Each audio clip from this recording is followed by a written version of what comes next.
जनसुराज में उम्मीदवार कोई व्यक्ति प्रशांत किशोर या कोई व्यक्तियों का समूह पटना में बैठकर तय नहीं करेगा। जो साथी भी इस विचार को, इस प्रयास को समझकर इससे जुड़े हैं और जुड़कर इसको आगे बढ़ाने में अपना कंधा लगा रहे हैं, वही साथी मिलकर इसके उम्मीदवारों का चयन करेंगे। और उसी के तहत आप देख रहे हैं कि जनसुराज इस राज्य का पहला ऐसा दल है जिसने उम्मीदवारों की आवेदन की औपचारिक प्रक्रिया अभी शुरू कर रखी है।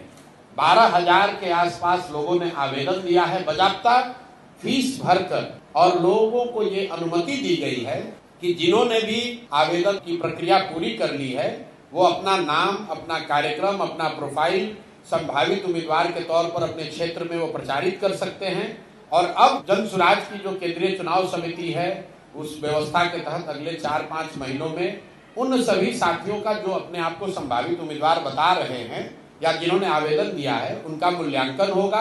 और जनसुराज से जुड़े हुए लोग, पदाधिकारी, साथीगण, इसके संस्थापक सदस्य, सब लोग मिलकर जिसके नाम पर मुहर लगाएंगे वही जनसुराज का उम्मीदवार होगा।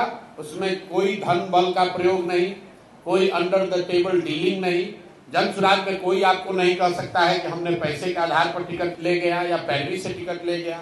जहां तक रह गई बात की दूसरे दल से आने वाले लोगों की, तो भाई जब बिहार में दूसरा कोई विकल्प ही नहीं था तो वोटर के तौर पर भी आप किसी न किसी को वोट देते थे।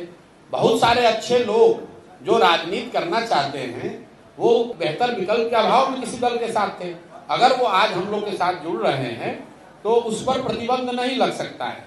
और इस पर व्यापक चर्चा हुई है जनसुराज में 2 बरस कि क्या हम लोग को प्रतिबंध लगा देना चाहिए कि दूसरे दल से आए हुए लोग इसमें चुनाव नहीं लड़ सकते हैं। और सामूहिक निर्णय यह है कि नहीं, प्रतिबंध नहीं लग सकता है, क्योंकि बहुत सारे अच्छे लोग दूसरे दलों में हैं जो कि आकर जनसुराज के प्लेटफॉर्म को मजबूत कर सकते हैं।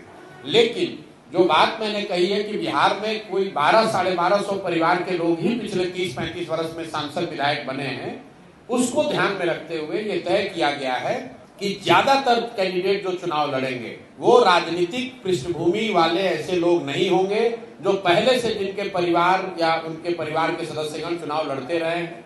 कुछ अपवाद जरूर हो सकता है, लेकिन 2/3 से ज्यादा लोग जनसुराज में वही चुनाव लड़ेंगे जो शायद जीवन में पहली बार चुनाव लड़ रहे होंगे। और ज्यादातर लोग ऐसे होंगे जिन्होंने कि शायद राजनीति ही अपनी पहली बार जीवन में शुरू की है। तो बहुत बड़ी संख्या में मोटे तौर पर नए राजनीतिक चेहरे आपको जनसुराज के टिकट पर चुनाव लड़ते हुए दिखेंगे।